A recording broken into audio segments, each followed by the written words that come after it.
Welcome to Then and Now, a podcast by the UCLA Luskin Center for History and Policy. We study change in order to make change, linking knowledge of the past to the quest for a better future.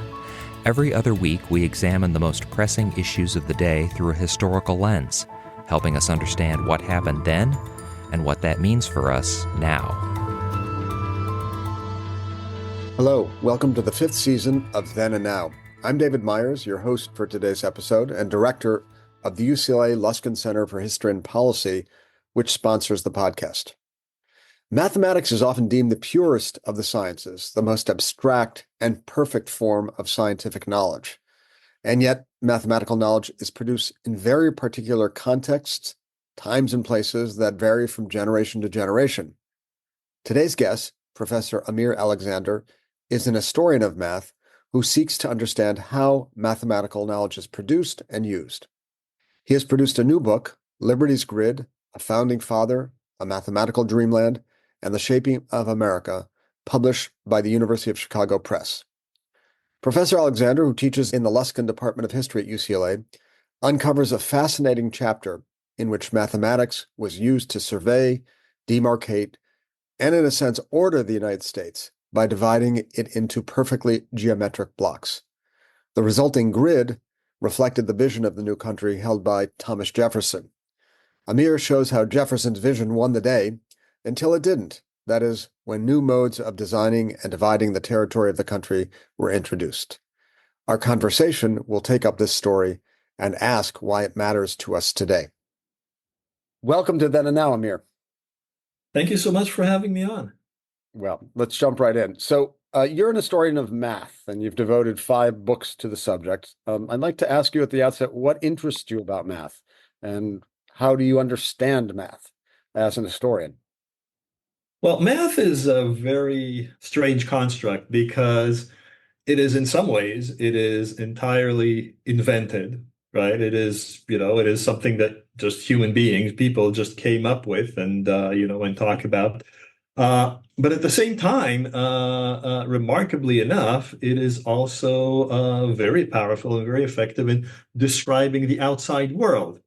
So that is that is sort of that is kind of a mystery in a way about math, and that has always fascinated me. In particular, as a historian. It is really, you think about history and you think about mathematics, they seem sort of polar opposite of sort of the intellectual spectrum.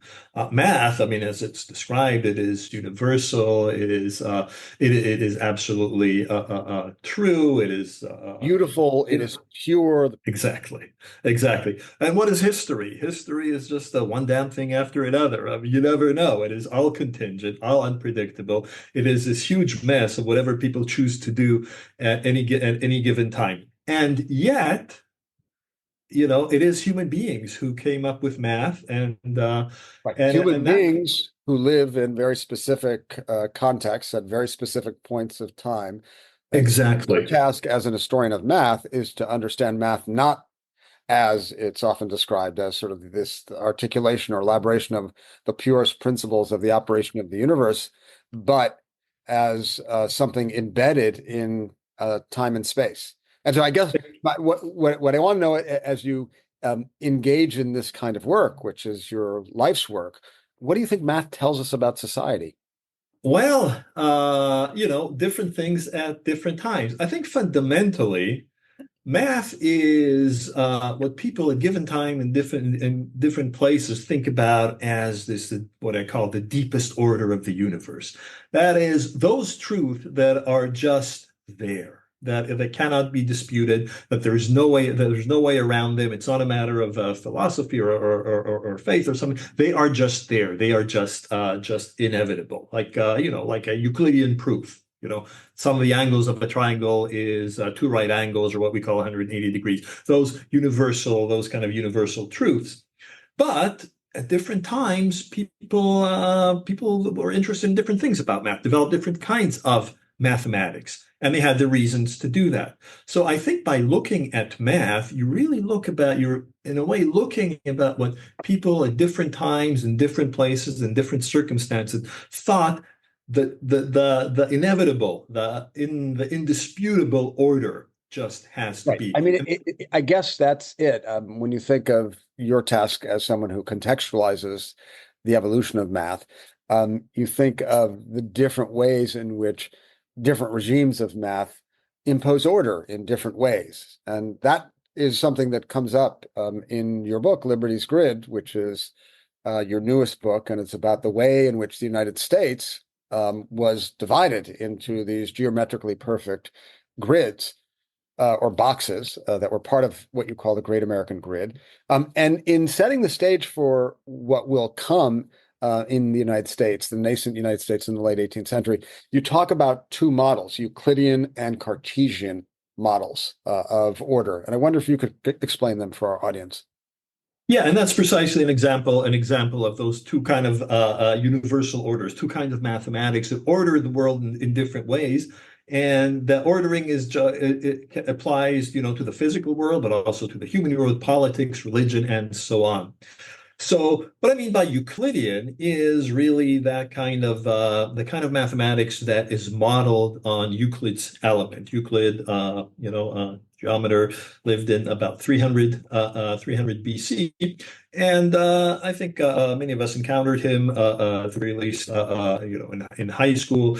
He created this model, this standard of certainty that was considered unsurpassed in the West for literally more than 2,000 years. Basically, starting with very simple self-evident assumptions or axioms, and then building up necessary truth one after the other. So truths like starting from simple things and really creating an entire mathematical world of truth that are interrelated, like some of the angles of a triangle are two right angles. The Pythagorean theorem, the sum of the squares of the sides of the right triangle is equal to the square of the hypotenuse, and so on. So it became a model of the certain inevitable order of the universe, and by adoption also of religious order, also of political order. So a beautiful example is Versailles, the gardens of Louis XIV, explicitly geometrical garden, and arranged in order to demonstrate that the primacy of Louis XIV, that he is not a matter of of anybody's opinion. It's not a matter. It's not a matter of, well, Louis will send you to the Bastille if you dispute that. It is simply the deep order of the universe determines it. And so you have those geometrical gardens that are arranged in a strict geometrical order, and all pointing towards a palace on the top of the hill and the king's bedchamber in the at the top. So that is one model of using mathematics in order to establish in this case, political hierarchies, and it is used extensively in colonial settings, in capital settings, in Washington D.C., and so on. This is establishing. Tell us about the Cartesian model, by contrast. Yeah, and the Cartesian model is entirely different, because what Cartesian coordinates do, that is x coordinate, the y coordinate, and this plane or space in which every point is determined by the intersection of rectilinear coordinates. It doesn't do that. What it doesn't define any given necessary hierarchical order as Euclidean mathematics does. But in fact, what it does, it establishes a space. It establishes a pure, empty, abstract mathematical space in which everything is possible. So the minute you draw the x coordinate and the y coordinate in mathematics, you have opened up a space of action, a space of freedom. So it's geometric, but not hierarchical in the same way that you described the Euclidean approach. Exactly. Yeah, exactly. So, I mean, is that what makes it suited to the incipient United States in its formative years? Precisely that kind of lack of hierarchy, or should we read into it a kind of egalitarianism that may be consistent with the founding fathers' sense of self? Right, right. Well, the thing about, it does not establish a necessary order, but the fact is, it doesn't. The coordinates themselves don't establish any order at all. I mean, you could use potentially, you could use Cartesian coordinates in order to establish some hierarchical order, in order to recreate Euclidean geometry. But the fact is that the very pattern of the x and y coordinates establishes just a space of action, a space of freedom, in which a mathematician, in this case, can act however they want. They can establish, they can define mathematical object, they can define curves and graphs and functions, and so on. But the coordinates themselves open up the space in which anything is possible. Basically empty space, which does not exist in Euclidean geometry. In Euclidean geometry, the only things that exist, there is no empty space. The only thing that exists are the things you have defined and proved. And therefore, they are all that exist, and that is the only possible order. So again, does this reflect an American conception of space as not hierarchical, as open, as boundless, in contrast to a European model, which is hierarchical and very much bounded? Can we impute these kinds of large characterizations to these two models as they're understood? Yes. I mean, it was Europeans who came coming out of that quote unquote Euclidean context, who then viewed America as something else, as a blank slate. Basically, more an infinite land. It's land that is so big that it is essentially infinite, and in which and a place in which is they viewed it and insisted that it was empty, although of course it was not. But that's how they viewed, and a place in which a place of free action, a place of freedom. And that was in particular, it was not only Jefferson who viewed this new world in those terms, but it was he who gave it this expression, this mathematical expression. You make the important biographical point that Thomas Jefferson was a pretty good student of math, and had he not pursued the career he might have, he could perhaps have made a reputation for himself as a mathematician, as an interpreter of Newton and Descartes. Can you explain why he's so central to your story? Why he's really the architect of what you call the Great American Grid? Well, I started out with the Great Grid. That is the fact that when you fly across the Western United States, you look down, you look out the window, what you see is just straight lines and right angles, covering about 2/3 of the United States. When you go to American cities, that is also to a large extent what you see. That is the primary American city plan. Most famously Manhattan, but not only. But just to be clear, that means north-south streets connect with east-west streets. That kind of very That is generally the case in the West. That is the case in Chicago and Denver and so on. Manhattan, which is in some ways the most perfect grid in the sense that every point is really the intersection of two numbered coordinates.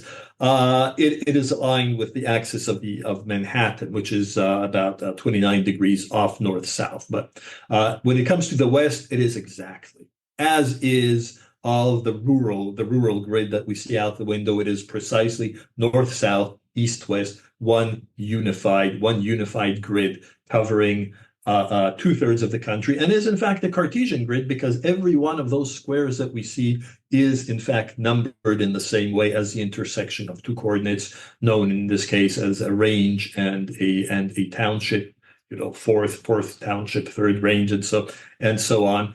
And it is one giant, enormous unified grid from Ohio all the way to the Pacific, and covers also Alaska, as it happens. Okay, let's get back to Jefferson. What was he thinking? Well, he is the one who came up with this plan. That's you kind of look, well, where did this come from? And I think perhaps as coming from the outside, it struck me perhaps more than if you just grow up in it. But you start digging in, and you find that it was Jefferson who in 1784 wrote a memorandum to Congress in which he proposed this plan. The territories that were under consideration there were the territories that were acquired by the United States by the Peace of Paris at the end of the Revolutionary War, which is all the lands east of the Mississippi. So basically between the Appalachians and the Mississippi, a wide territory. And the question was what to do with those new territories. And he came up with a plan. This is what you need to do. You need to just draw out this grid, straight north-south lines, east, intersected by east-west lines to cover the entire territory, and use and then divide them out into squares that you can then sell to free settlers, in which who will settle the land and work the land and create what he called an empire for liberty. So he it was an idea as a place. The open space would allow freedom to the new American settlers. And when one hears that and thinks about the project, it has a kind of civilizational cast to it, as if we are attempting to basically tame the wild and produce order, this perfect geometric order. And I'm wondering if that is part of Jefferson's motivation, and in particular thinking about how this grid is imposed upon the native peoples of this country.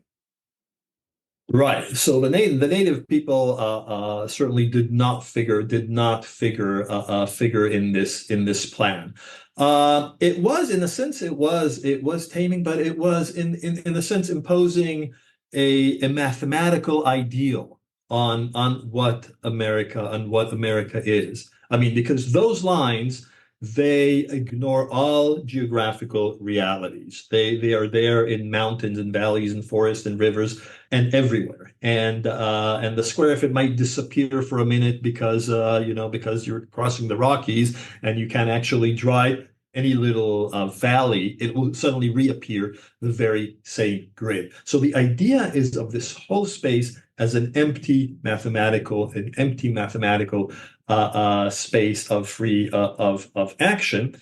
And it is I mean, Jefferson, son of the enlightened intellectual, he believed that men, as he would call him, acting freely will create this ideal society in this complete freedom that America allows him. All this freedom that Europe does not. Europe has rules. Europe has monarchies. Europe has oppression. And all those things, and hierarchies, and all this weight that constrains people. But in this abstract, empty mathematical space, this is where humans will live up to their true potential. Right, but as we hinted a second ago, that entails a new hierarchy, which is the hierarchy of the white European settler over the native peoples of the country. And the grid seems to me assists with that project of setting in place the hierarchy and eliminating those who don't fit the picture. Yeah, absolutely. It absolutely does. And the paradox is there, of course. Jefferson is famously paradoxical. The man who wrote "All men are created equal" was a slave owner, which you can't really reconcile in any reasonable way.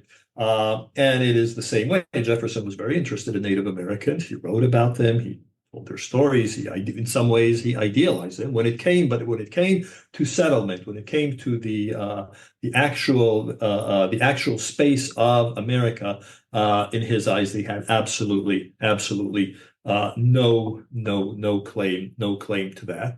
And he was willing to do what was necessary to remove them. They were an impediment to the imposition of this mathematical ideal. It wasn't exactly racial. He was certainly open to absorbing them into this, what he called, into this mass American, but they had no place. And if they don't agree, then they would be removed and probably ultimately exterminated. But he didn't object to absorbing them. However, there was no place for them to live as Indians, that is, with their culture, with their traditions, or any place like that. There was simply no place like that. The natural, obvious ways for human settlement is those homesteads on this open grid, and the Native Americans, they can join or be overrun. That was Right. pretty And much it. the amount of land covered was enormous, 1.4 billion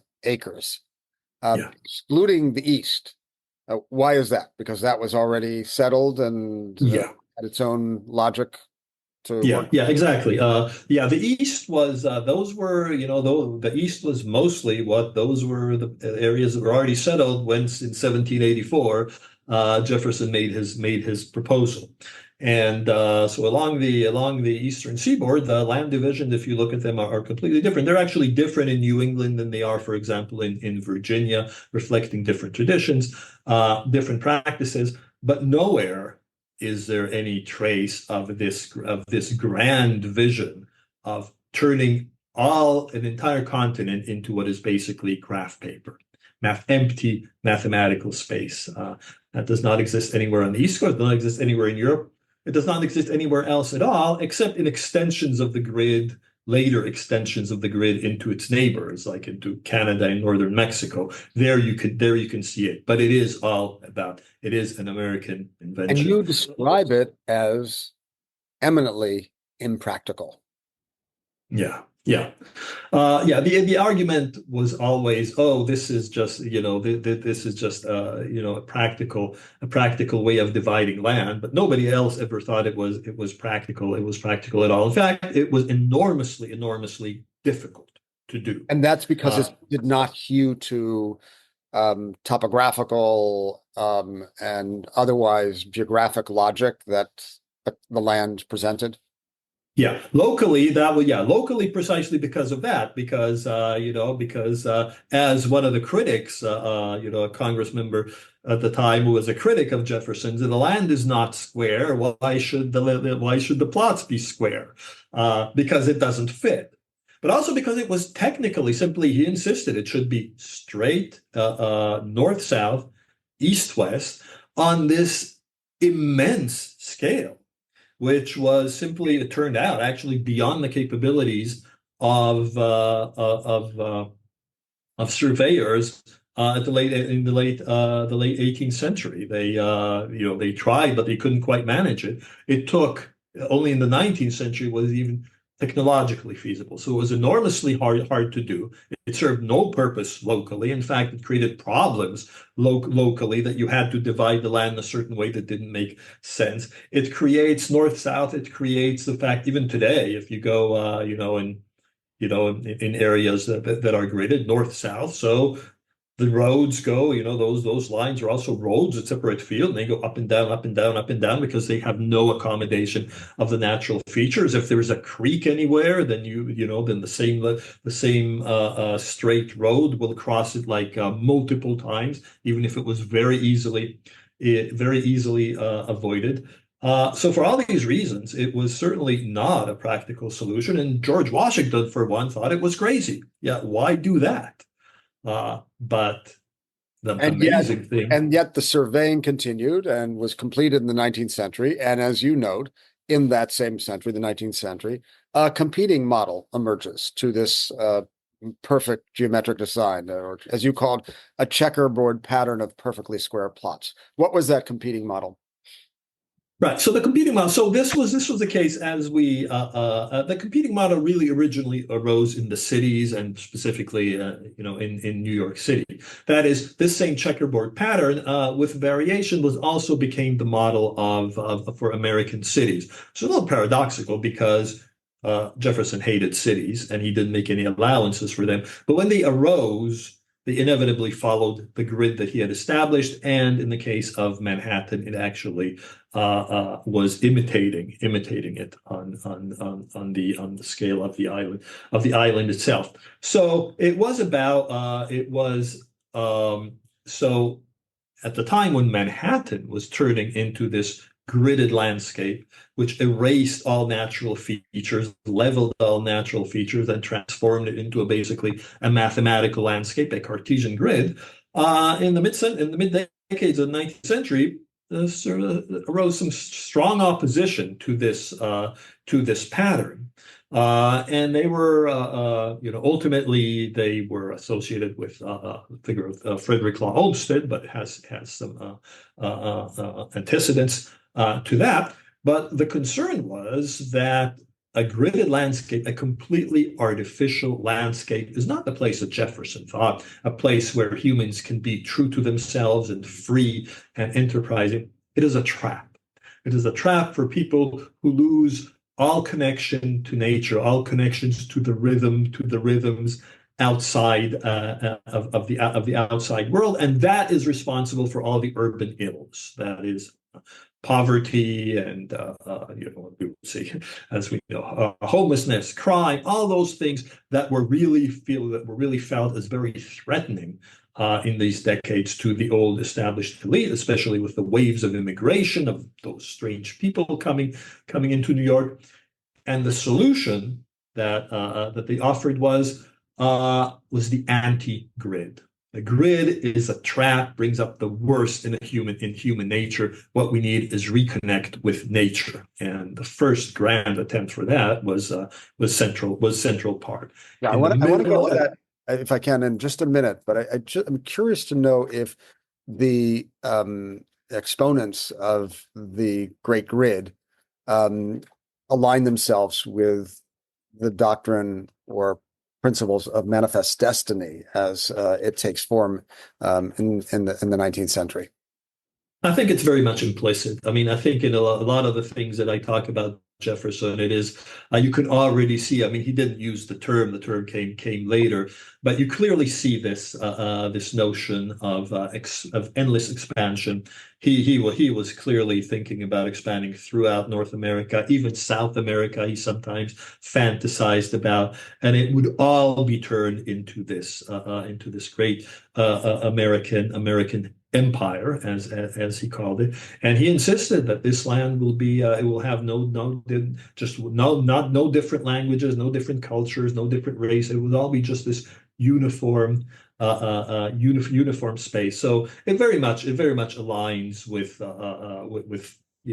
and there's a curious circle of opponents to the Great Grid. You mentioned Frederick Law Olmsted, the great landscape designer, John Muir, Henry David Thoreau. What brings these people together to oppose Jefferson's model, and how fervent was their opposition? Oh, their opposition was very fervent. It was initially focused on the cities, and first initially New York, where those decades were middle decades of 19th century. I mean, in the Great Grid, establishing the Great Grids, there is this great surge of optimism that you can basically recreate the world, recreate this continent as you wish in complete freedom. By the mid 19th century, that might have seemed seemed a little optimistic. There were waves of immigration of Catholics, Irish and German and Italians that were not exactly fit the old idea. There were great concern to the established elite. There was, like I said, urban ills. There was this definite sense of crisis in the decades leading to the Civil War. So there was a sense that this model, that humans just by their pure energy can naturally create this great empire of liberty, that was not really working. And in particular, in the great cities like New York, the solution was reconnect with nature, bring nature into the heart of the city. Tell us about Central Park as, in a sense, the alternative model. I mean, it seems to be a large rectangle, so it has some geometric design to it. Yeah, it is trapped. It is trapped in the grid. but it is a rebuke to the grid. I mean, you take 3 steps into Central Park and you're in a different world. That is how it was designed. And my sense is that that is how it is. Once it is a prisoner of the grid, but once you step inside, there are no more straight lines. There are no more right angles, and this abstract landscape is replaced with what is supposedly a natural landscape. Now, natural is a complicated term, because Central Park, like all the naturalistic parks, is very, very intensely gardened to create this sense of naturalness. But the whole idea was to bring nature into the heart of the city, to bring people into nature, to reconnect with the grand rhythms of nature, and that is the only thing that will save people from themselves, left to themselves in this abstract artificial environment. That is a moral trap. So Frederick Law Olmsted. Yeah, I was thinking, of how I might describe the juxtaposition between the grid and anti-grid, and I sort of came up with a kind of conformism versus a more libertarian, in that sense, decidedly American libertarian sensibility. But I don't know if that resonates. How would you distill the essence of the difference between the grid and anti-grid? How do you describe these two competing visions? Well, the grid has this idea that America is about complete freedom, and in fact, individual freedom, where there is no real concept of nature as such, or as having any claims, or having in itself, or value in itself. There is just this space that is for the purpose of settlement and settlers, and that idea is still very much alive today. The counter view is that to the contrary, we cannot ignore the natural environment. We cannot ignore nature. Humans have to walk humbly with nature, have to adjust, have to accommodate, and or else they will be lost. So America is one vision. America is a blank slate, an empty mathematical space, and on the other hand, it is this Arcadia, this beautiful garden in which we are just visitors, and in some sense interlopers, and we need to always walk humbly, walk gently, and make sure that our imprint is left to a minimum. And both these visions are inscribed on the landscape in America. And do both bear traces of an American exceptionalism? I mean, the former certainly does. Does the latter, the anti-grid? The former certainly does. The latter, in some ways, I mean, clearly it's related to Romanticism, 19th century Romanticism, and certainly the heirs of the modern environmentalists, who are the heirs of this vision, are certainly not unique to the United States, but I think the United States is unique in the way that it celebrates and emphasizes nature, and supposedly unspoiled nature. So you see it in the parks bring into the city. You see it in the natural park, which are I guess they were thinking about, those are the great monuments of a land that was seen to lack a history. So you have those natural parks.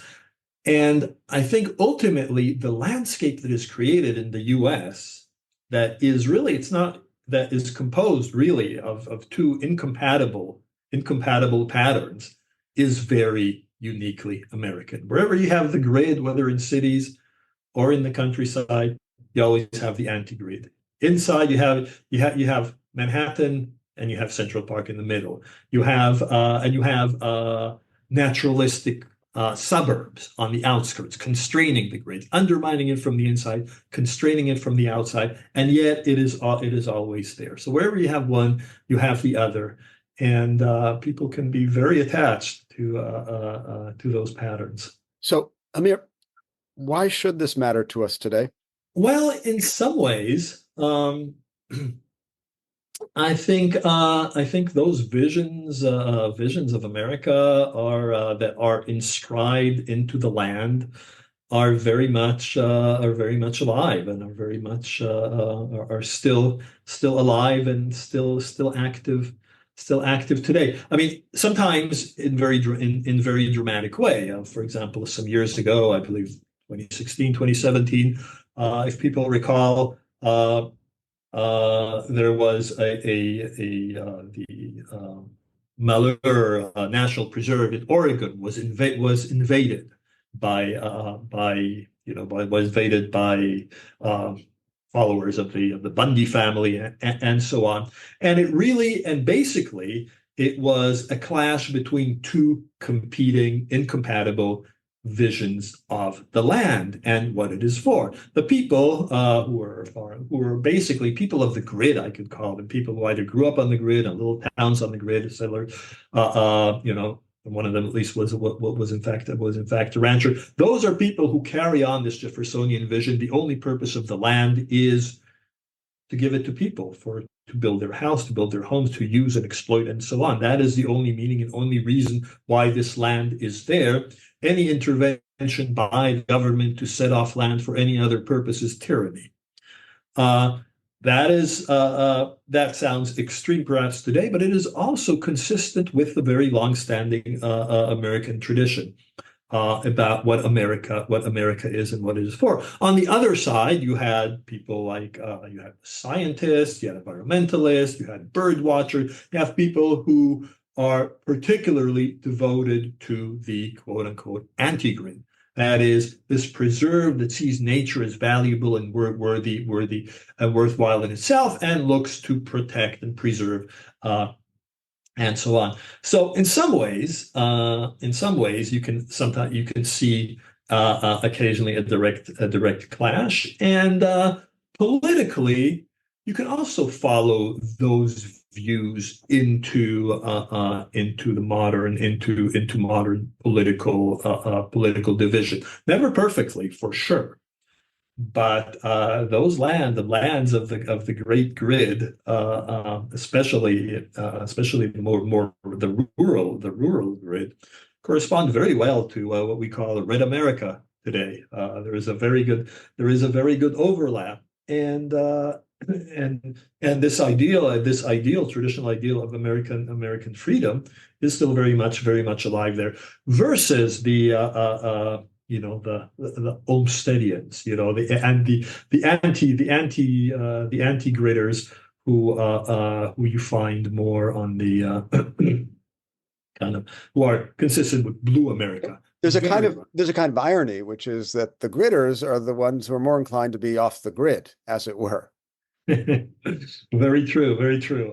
Yeah. All right. So, final question as we wrap up, which is going to ask you to take a step back and reflect on how the history of math can help us understand today's world.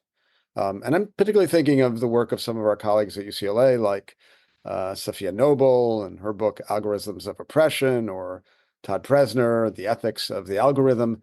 But from your perspective, what do you think the history of math illumines for us?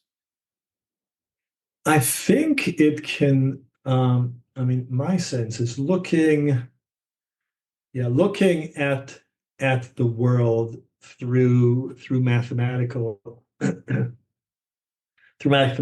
eyes. It really adds a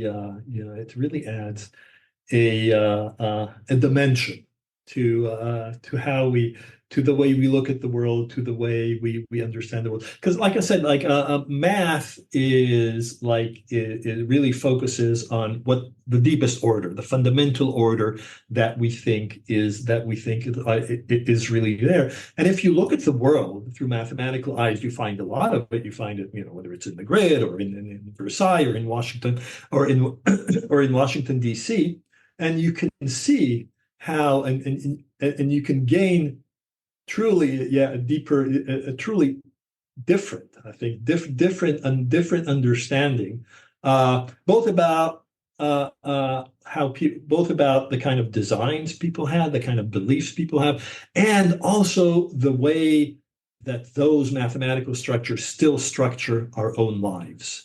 You can see that in very different ways, whether it's in the Euclidean Washington, D.C., which is sort of the Constitution as Euclidean necessary order, or in the open plains of mid-America. When you look at it with mathematical eyes, you can really see how both the vision that established it and how it is still shaping us today. Professor Amir Alexander, author of the new book, Liberty's Grid, thank you so much for being with us on Then and Now. No, thank you so much, David. It was a pleasure.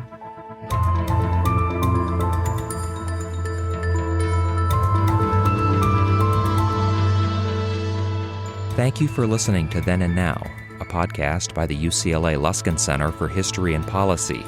You can learn more about our work or share your thoughts with us at our website, luskincenter.history.ucla.edu. Our show is produced by David Myers and Rosalind Campbell, with original music by Daniel Reichman. Special thanks to the UCLA History Department for its support, and thanks to you for listening.